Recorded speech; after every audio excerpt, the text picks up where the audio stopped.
Welcome back everyone. Hi, if you're new, I'm Tori, and today I want to share with you 6 series that I plan to start in 2023. Well, technically 5 series to start, but there is one on here that it's part of a series that I've already finished. We'll get to it. I can't explain it. I'm really excited for all of these. These are majority fantasy series that I have just been putting off for a very long time.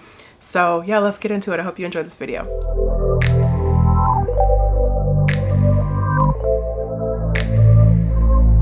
So the first series that I'm looking forward to starting in 2023 is the Founders Trilogy by Robert Jackson Bennett. And this first book here is Foundry Side. Foundry Side is a series that I have been wanting to start for years. This has actually slipped down my TBR so many times, but now that the trilogy has concluded this year, I think next year will be a good time to just go pick up Foundry Side and then just make my way through the entire trilogy without having to wait for the books to be released. I don't know about you guys, but I have heard nothing but good things about at least this first book. A lot of people seem to really love Foundry Side, and then I've heard some mixed reactions to the third book that concluded the trilogy, but as far as Foundry Side goes, this one seems to be a fan favorite, always gets high praise, so I just have a really good feeling that I'm going to enjoy this. So in this, we're following our main character Sansia, who is a thief, and we also have a magic system in this world called Scribd. This magic can imbue everyday objects with sentience, and the world just kind of runs on that. And so it sounds like the people that control this magic, they're called the merchant houses. It seems like these merchant houses are gonna have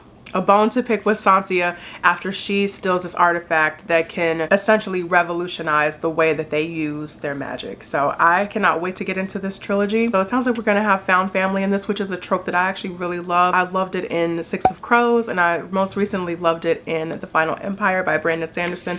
So yeah, I mean, I just have a really great feeling about Foundry Side. So this is high priority fantasy series to start in 2023. And then next on my list is a series that seems like it's been around for a while, but I really just started seeing it explode in the last maybe like 6 to 8 months. And that is the Dandelion Dynasty series by Ken Liu, and this first book here is The Grace of Kings. I think this is, I want to say it's a 4-book series. This has just really been having its moment, and it just sounds incredible. This is also one that I have been putting off for a very long time, but now seeing all of the love and just the reaction to this first book in particular, The Grace of Kings, I have FOMO. So I kind of want to get into this now. I'm finally going to be picking this up in 2023. In this, it sounds like we have this world that was once divided into 7 kingdoms, and we have this Emperor come along who had the idea to unite all of these kingdoms under one empire. He thought that was going to bring peace and prosperity, but it actually did the exact opposite, and instead it brought suffering and turmoil, and it also angered the gods. And so it sounds like we are following a couple of main characters through that and just how they navigate this world in the face of all of that turmoil. But I have just heard nothing but great things about this first book. This sounds like an epic series. I do also really love Ken Liu's writing, but I've only read his short stories in The Paper Menagerie and Other Stories, and then also I've read some stories in The Hidden Girl and Other Stories. So I really do enjoy his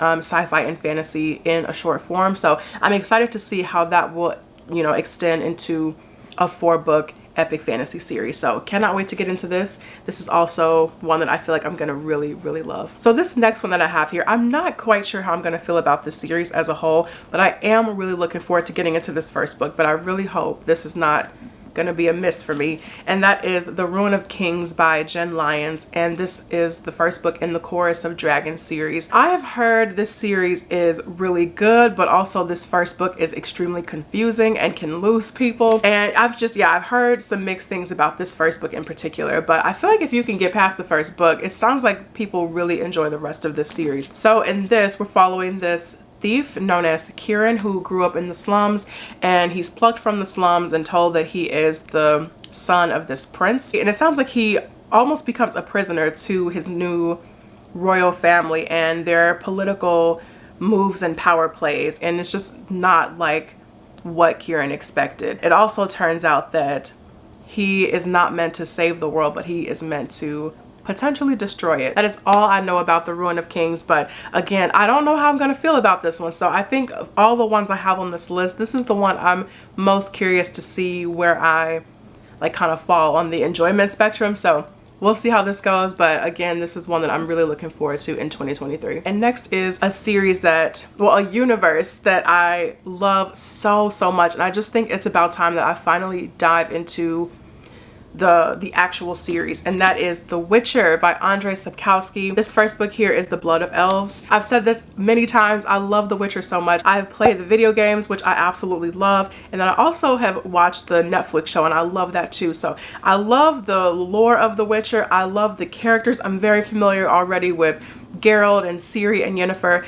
but I just have never really dived into the full series. I've read The Last Wish, which is the first short story collection, and I did enjoy that. I didn't absolutely love it, but I think my enjoyment of The Witcher already coming into The Last Wish really helped out. I am looking forward to now finally getting into the series proper, if you will. So this is book 1, Blood of Elves. I think though, before I start with Blood of Elves, I think I might want to pick up Sword of Destiny, which is the second short story collection. So I might dive into that one before Blood of Elves, but we'll see. But yeah, this starts off the Witcher series as we know it. And in this world, if you guys are unfamiliar with The Witcher, there are a lot of different species in this world. We have dwarves and gnomes and different just creatures, and our main character, Geralt of Rivia, he is a monster hunter. But also in this series, Geralt has been waiting for this prophesied child to be born, and this child, Ciri, could either, you know, she could really change the world as they know it. And so we just have this iconic cast of characters.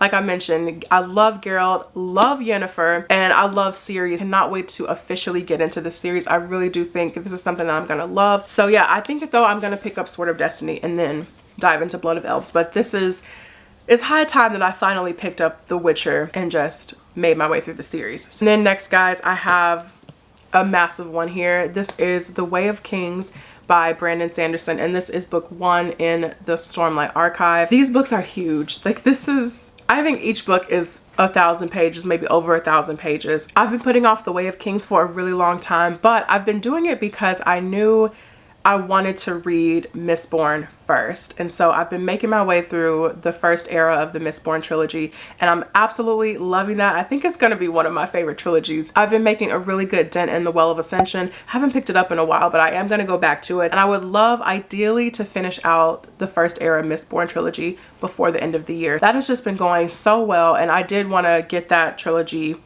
read before I dived into The Way of Kings, because I just hear this is it. This is massive. As you can see, this is more epic than the Mistborn trilogy. So I just am really looking forward to getting into this for myself. I've actively been staying away from Stormlight Archive content, but a few things slip out here and there. So I already have heard of the 3 main characters in The Way of Kings. I know about, what is his name? Kaladin, Dalinar, and Shallan. It sounds like we're going to follow the 3 of them in this world called Roshar. And I don't know too much about the magic system. As you can probably tell by its size, I just think this is going to be epic. So this is definitely going to be a labor of love getting through this series in 2023. I'm not sure how many books are out right now. I think, and I don't know the order, I just know their names. So there's Oathbringer, Rhythm of War, I think is the one that the last one that just came out. I'm not even going to attempt that, but another one is on the way. So I cannot wait to get into this. I think by the time I catch up, hopefully there will be another book released in the Stormlight Archive. So more to come on this, you guys, but this is definitely one that I cannot wait to get into next year. And then finally, I have the next book in one of my favorite series of all time. And this is the one I was like, I don't know how to describe this. It's like, I've already finished the trilogy, but it's another trilogy. So I want to start the new trilogy in 2023, and that is Iron Gold by Pierce Brown. And this is technically the first book in the second Red Rising saga, or second Red Rising trilogy, but it's the 4th book in the complete saga. So this year I finally wrapped up the OG trilogy with Morningstar. One of the best things I've ever read, one of the best ends to a trilogy I've ever read. So now finally I'm going to be going into Iron Gold, and I'm really excited for Iron Gold, especially given my love for Red Rising as a whole and those characters. I already know a couple of things about Iron Gold that I'm just kind of like, oh, I don't know how that's gonna work or why Pierce Brown made that decision. So we'll see how things go with this. If you guys are completely unfamiliar with Red Rising, I highly recommend you go read the first trilogy, Red Rising, Golden Sun, Morningstar. It is one of the best trilogies you will probably ever read. The whole premise of the story is that we have a society that is separated by colors. And so you have the golds at the top of the pyramid, and then you have reds at the very bottom. And so our main character, Daryl, he is a red. And so in the first book, he's approached by this rebel group to go undercover as a gold and infiltrate their society. And that is the entire first book. Well, that carries throughout the whole series, but it really starts in the first book. And Daryl is basically trying to bring down this system from the inside. Oh, this book has some of the best action, some of the best political maneuvering and scheming I've ever seen. The space battles are incredible. Character work from Red Rising to Morningstar is just perfection for some of these characters. So I highly recommend the OG trilogy. And so next year I will be starting the second trilogy with Iron Gold, and I cannot wait for Lightbringer to come out. I haven't even read Iron Gold, and I'm looking forward to Lightbringer. So I think Lightbringer is going to come out maybe in May. I think that was the release date, or tentative release date. So I will be on the lookout for that. But in the meantime, can't wait to get into Iron Gold. So that is it for me, you guys. Thank you all so much for watching this video. I really appreciate it. Let me know what are some of your priority series to start in 2023, fantasy or science fiction. I want to hear about it. And I will see you guys in the next video. Take care.